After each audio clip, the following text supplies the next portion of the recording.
ચાલુ વરુ અને ચાલાક શિયાળની નજર મિંકુ વાંદરો અને સસલા પર હતી.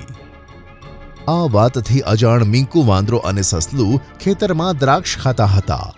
ત્યાં જ ચાલાક શિયાળ પોતાનો અવાજ બદલીને મદદ માટે બૂમ પાડે છે.